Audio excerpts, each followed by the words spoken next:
ಅಜ್ಜಿನ ಇಲ್ಲಿಗೆ ಬೇಗತ್ತರೆ ಕರ್ಕೊಬಂದಿರೋದು. ಇನ್ನು 2 ದಿನ 3 ದಿನ ಬಿಟ್ಟಿದ್ರೆ ಅಪ್ಪ ಅಮ್ಮ ಅವ್ರ ಪಾಡಿಗೆ ಮಾತಾಡ್ಕೊಂಡು ಕರೆಕ್ಟಾಗಿ ಸರಿಯಾಗಿ ಹೋಗಿರೋರು. ಇದೆಲ್ಲ ಆ ಸೂರ್ಯ ಇದನ್ನೆಲ್ಲ ಅವನ ಕೆಲಸ ಗೆಲ್ಲಕ್ಕೆ ಮಾಡಿರೋದು. ಅಷ್ಟು ಜನಗಳ ಮುಂದೆ ತಲೆ ತಗ್ಗಿಸ್ಕೊಂಡು ಕಪ್ಪೊಳಕ್ ಹೊಡ್ಸ್ಕೊತಾ ಇದ್ರಲ್ಲ, ಆಗ ಆಗ್ತಿರೋ ಅವಮಾನ ಈಗ ಯಾಕ್ರಿ ಆಗ್ತಿದೆ?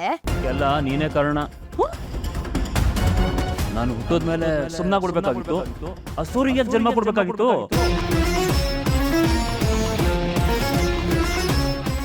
ಒಳ್ಳೆಯವಳು ಅಂತ ಸಲಿಗೆ ಕೊಟ್ಟೆ.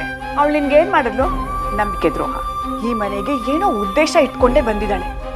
ನಿನ್ನ ಮೇಲೆ ದೂರ್ ಕೊಟ್ಟು ನೀನು ಸ್ಟೇಷನ್ಗೆ ಹೋಗೋ ಹಾಗೆ ಮಾಡಿದಾಳೆ.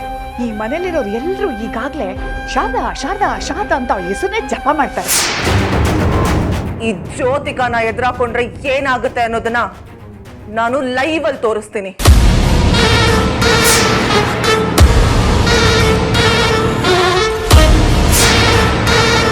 ಹೇಳಿ ಸಾಹೇಬ್ರೆ. ಆಗ್ಲಿಂದ ಕಾಲ್ ಮಾಡ್ತೀನಿ, ಯಾಕೆ ಪಿಕ್ ಮಾಡಿಲ್ಲ?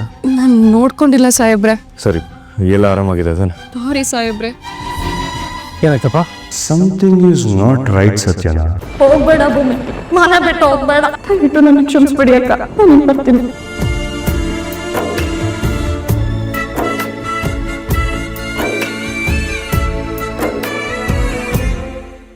ಯಾವಾಗ್ಲೂ ನಾವು ಒಂದ್ ಹೆಜ್ಜೆನ ಮುಂದಿಡ್ಬೇಕು, ಆಗ್ಲೇ ಎಲ್ಲ ಸರಿ ಹೋಗೋದು. ಏನ್ ಹೆಜ್ಜೆ ಅತ್ಯವ? ಇದ್ರಾಗೆ ನೀನ್ ಸಾಯ್ಬೇಕು.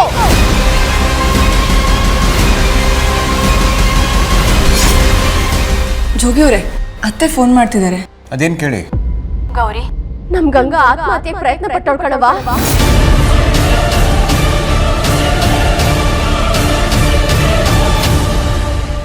ಗೌರಿ ಶಂಕರ. ಓಂ ನಮಃ ಶಿವಾಯ. ಇಂದ್ರದೇವ, ಇದೇನಾಗುತ್ತಿದೆ? ಇವರ ತಪಸ್ಸು ಹೀಗೆ ಮುಂದುವರಿದರೆ ಪ್ರಪಂಚದ ನಾಶ ನಿಶ್ಚಿತ. ಓಂ ನಮಃ ಶಿವಾಯ.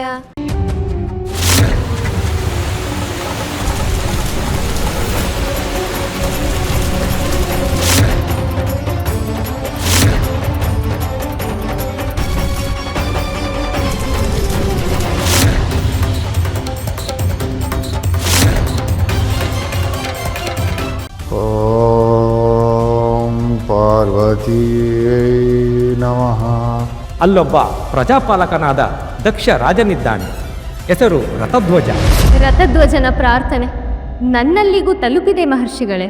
ನೀನು ಕೇವಲ ನನ್ನ ಬದುಕಿನಲ್ಲಲ್ಲ, ನನ್ನ ಪ್ರತಿ ಕ್ಷಣದ ಆನಂದದಲ್ಲಿ ಇರುವವಳು ನೀನೆ.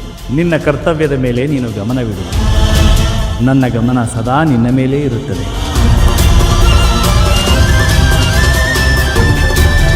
ಇಷ್ಟು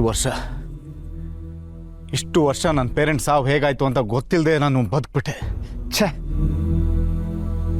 ನನ್ನ ಪೇರೆಂಟ್ಸ್ ಸಾವಿಗೆ ನ್ಯಾಯ ಕೊಡಿಸದೆ ನನ್ನ ಪಾಡಿಗೆ ನನ್ನ ಲೈಫನ್ನು ಲೀಡ್ ಮಾಡಿಕೊಂಡು ಆರಾಮಾಗಿದ್ಬಿಟ್ಟೆ. ಅವ್ರ ಆತ್ಮಕ್ಕೆ ಶಾಂತಿ ಸಿಕ್ಕಿರುತ್ತೆ ಅಂತ ಇಷ್ಟು ವರ್ಷ ಬರೀ ಭ್ರಮೇಲೆ ಇದ್ಬಿಟ್ಟೆ. ಆದರೆ ಅವ್ರ ಆತ್ಮಕ್ಕೆ ಶಾಂತಿ ಸಿಕ್ಕಿಲ್ಲ. ಇದೆಲ್ಲ ಆಗಿದ್ದು ನಿಮ್ಮಿಂದ ಅಂಕಲ್. ನಿಜವಾಗ್ಲೂ ನಿಮಗೆ ಆ ಕೊಲೆಯಿಂದ ಯಾರಿದ್ದಾರೆ ಅಂತ ಗೊತ್ತಿಲ್ವಾ? ಅಥವಾ ಗೊತ್ತಿದ್ದು ನನ್ನಿಂದ ಏನಾದ್ರು ವಿಷಯ ಮುಚ್ಚಿಡ್ತಾ ಇದ್ದೀರಾ? ಏನ್ ಮಾಡ್ತೀನಿ ನನಗೆ ಗೊತ್ತಿಲ್ಲ. ಆದ್ರೆ ನನ್ನ ಪೇರೆಂಟ್ಸ್ ಸಾವಿಗೆ ಯಾರೇ ಕಾರಣ ಆಗಿದ್ರು ಅವ್ರನ್ನ ನಾನು ಸುಮ್ಮನೆ ಬಿಡಲ್ಲ.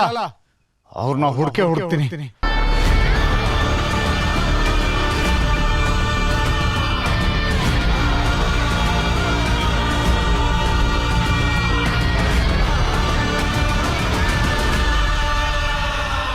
ಬೇತಾಳ ಇಲ್ಲಿ ಹಿಂದೆ ಇದ್ರು, ಇಲ್ಲೇ ಇದ್ದಾಳೆ, ನನ್ನ ನೋಡ್ತಾ ಇದ್ದಾಳೆ ಅಂತ ಫೀಲ್ ಆಗ್ತಿದೆಯಲ್ಲ.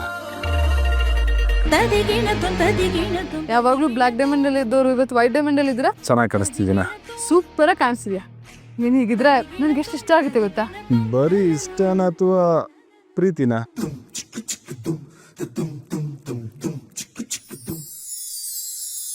ನಾನು ನೀನು ಮತ್ತೆ ಇನ್ನು ಅನ್ನೋದನ್ನು ಒಪ್ಪಿಕೊಂತು ಈ ಹೃದಯ.